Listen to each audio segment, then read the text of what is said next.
अध्याय 3 कर्मयोग।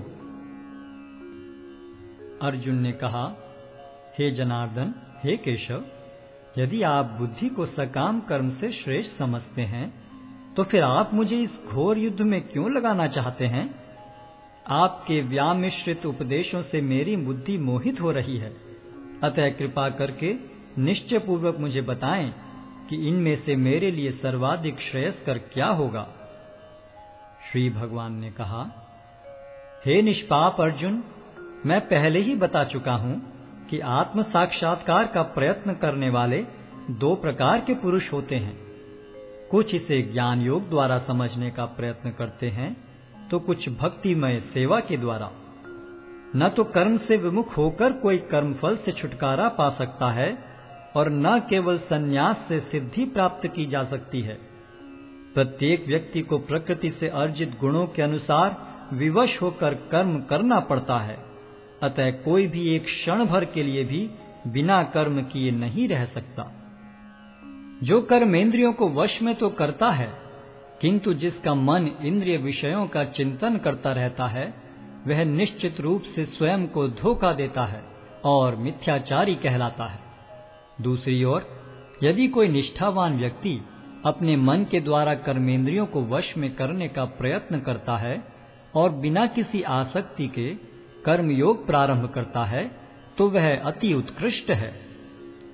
अपना नियत कर्म करो, क्योंकि कर्म न करने की अपेक्षा कर्म करना श्रेष्ठ है।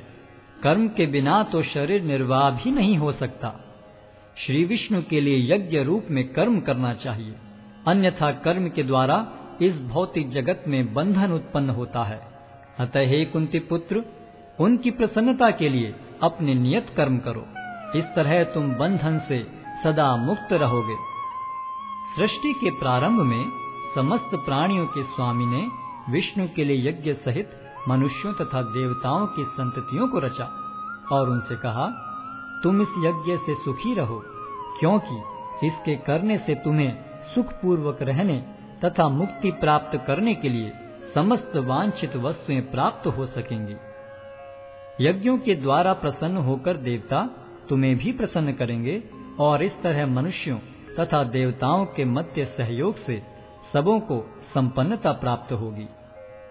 जीवन की विभिन्न आवश्यकताओं की पूर्ति करने वाले विभिन्न देवता यज्ञ संपन्न होने पर प्रसन्न होकर तुम्हारी सारी आवश्यकताओं की पूर्ति करेंगे, किंतु जो इन उपहारों को देवताओं को अर्पित किए बिना भोगता है, वह निश्चित रूप से चोर है। भगवान के भक्त सभी प्रकार के पापों से मुक्त हो जाते हैं, क्योंकि वे यज्ञ में अर्पित किए भोजन प्रसाद को ही खाते हैं। अन्य लोग जो अपने इंद्रिय सुख के लिए भोजन बनाते हैं, वे निश्चित रूप से पाप खाते हैं। सारे प्राणी अन्न पर आश्रित हैं, जो वर्षा से उत्पन्न होता है। वर्षा यज्ञ संपन्न करने से होती है और यज्ञ नियत कर्मों से उत्पन्न होता है।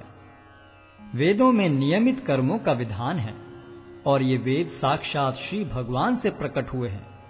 फलतः सर्वव्यापी ब्रह्म यज्ञ कर्मों में सदा स्थित रहता है।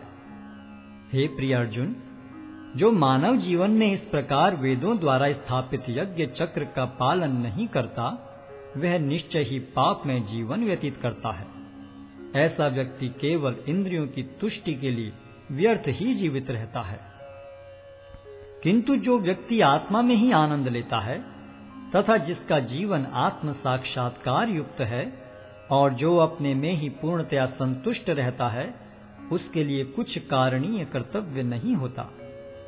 स्वरूप सिद्ध व्यक्ति के लिए न तो अपने नियत कर्मों को करने की आवश्यकता रह जाती है, न ऐसा कर्म न करने का कोई कारण ही रह जाता है। उसे किसी अन्य जीव पर निर्भर रहने की आवश्यकता भी नहीं रह जाती। अतः कर्मफल में आसक्त हुए बिना मनुष्य को अपना कर्तव्य समझकर निरंतर कर्म करते रहना चाहिए, क्योंकि अनासक्त होकर कर्म करने से उसे परब्रह्म की प्राप्ति होती है। जनक जैसे राजाओं ने केवल नियत कर्मों को करने से ही सिद्धि प्राप्त की, अतः सामान्य जनों को शिक्षित करने की दृष्टि से तुम्हें कर्म करना चाहिए। महापुरुष जो जो आचरण करता है, सामान्य व्यक्ति उसी का अनुसरण करते हैं। वह अपने अनुसरणीय कार्यों से जो आदर्श प्रस्तुत करता है, संपूर्ण विश्व उसका अनुसरण करता है। हे प्रथापुत्र, तीनों लोकों में मेरे लिए कोई भी कर्म नियत नहीं है। न मुझे किसी वस्तु का अभाव है और न आवश्यकता ही है, तो भी मैं नियत कर्म करने में तत्पर रहता हूँ। क्योंकि यदि मैं नियत कर्मों को सावधानी पूर्वक न करूं, तो हे पार्थ, यह निश्चित है कि सारे मनुष्य मेरे पथ का ही अनुगमन करेंगे। यदि मैं नियत कर्म न करूं, तो ये सारे लोग नष्ट हो जाएंगे। तब मैं अवांछित जन समुदाय को उत्पन्न करने का कारण हो जाऊंगा और इस तरह संपूर्ण प्राणियों की शांति का विनाशक बनूंगा। जिस प्रकार अज्ञानी जन फल की आसक्ति से कार्य करते हैं, उसी तरह विद्वान जनों को चाहिए कि वे लोगों को उचित पथ पर ले जाने के लिए अनासक्त रहकर कार्य करें। विद्वान व्यक्ति को चाहिए कि वह सकाम कर्मों में आसक्त अज्ञानी पुरुषों को कर्म करने से रोके नहीं, ताकि उनके मन विचलित न हो, अपितु भक्ति भाव से कर्म करते हुए वह उन्हें सभी प्रकार के कार्यों में लगाएं, जिससे कृष्ण भावनामृत का क्रमिक विकास हो।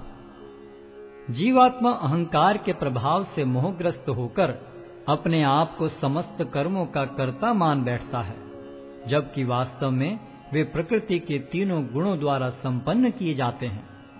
हे महाबाहो, भक्ति भाव में कर्म तथा सकाम कर्म के भेद को भली भांति जानते हुए जो परम सत्य को जानने वाला है, वह कभी भी अपने आप को इंद्रियों में तथा इंद्रिय तृप्ति में नहीं लगाता। माया के गुणों से मोहग्रस्त होने पर अज्ञानी पुरुष पूर्णतया भौतिक कार्यों में संलग्न रहकर उनमें आसक्त हो जाते हैं। यद्यपि उनके ये कार्य उनमें ज्ञानाभाव के कारण अधम होते हैं, किंतु ज्ञानी को चाहिए कि उन्हें विचलित न करे।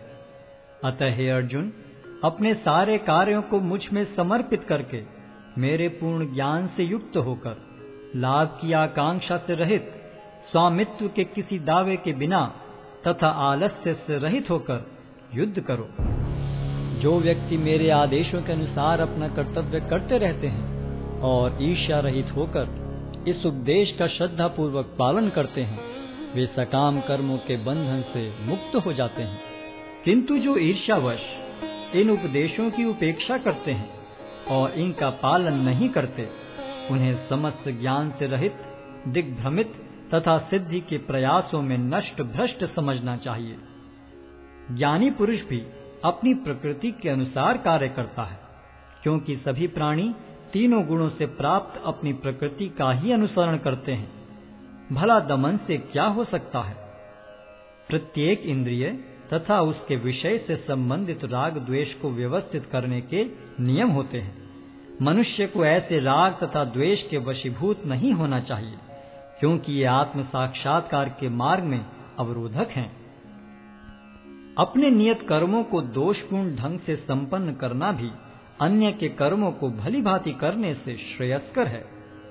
स्वीय कर्मों को करते हुए मरना पराये कर्मों में प्रवृत्त होने की अपेक्षा श्रेष्ठतर है, क्योंकि अन्य किसी के मार्ग का अनुसरण भयावह होता है। अर्जुन ने कहा, हे वृष्णिवंशी, मनुष्य न चाहते हुए भी पाप कर्मों के लिए प्रेरित क्यों होता है? ऐसा लगता है कि उसे बलपूर्वक उनमें लगाया जा रहा हो। श्री भगवान ने कहा, हे अर्जुन, इसका कारण रजोगुण के संपर्क से उत्पन्न काम है, जो बाद में क्रोध का रूप धारण करता है और जो इस संसार का सर्वभक्षी पापी शत्रु है। जिस प्रकार अग्नि धुएं से, दर्पण धूल से अथवा भ्रूण गर्भाशय से आवृत रहता है, उसी प्रकार जीवात्मा इस काम की विभिन्न मात्राओं से आवृत रहता है। इस प्रकार ज्ञान में जीवात्मा की शुद्ध चेतना उसके काम रूपी नित्य शत्रु से ढकी रहती है, जो कभी भी तुष्ट नहीं होता और अग्नि के समान जलता रहता है। इंद्रियां, मन तथा बुद्धि इस काम के निवास स्थान हैं। इनके द्वारा यह काम जीवात्मा के वास्तविक ज्ञान को ढककर उसे मोहित कर लेता है। इसलिए हे भरतवंशियों में श्रेष्ठ अर्जुन, प्रारंभ में ही इंद्रियों को वश में करके इस पाप के महान प्रतीक काम का दमन करो और ज्ञान तथा आत्म साक्षात्कार के इस विनाशकर्ता का वध करो। कर्मेंद्रियां जड़ पदार्थों की अपेक्षा श्रेष्ठ हैं। मन इंद्रियों से बढ़कर है, बुद्धि मन से भी उच्च है और वह आत्मा बुद्धि से भी बढ़कर है। इस प्रकार हे महाबाहु अर्जुन, अपने आप को भौतिक इंद्रियों, मन तथा बुद्धि से परे जानकर और मन को सावधान आध्यात्मिक बुद्धि से स्थिर करके आध्यात्मिक शक्ति द्वारा इस काम रूपी दुर्जय शत्रु को जीतो।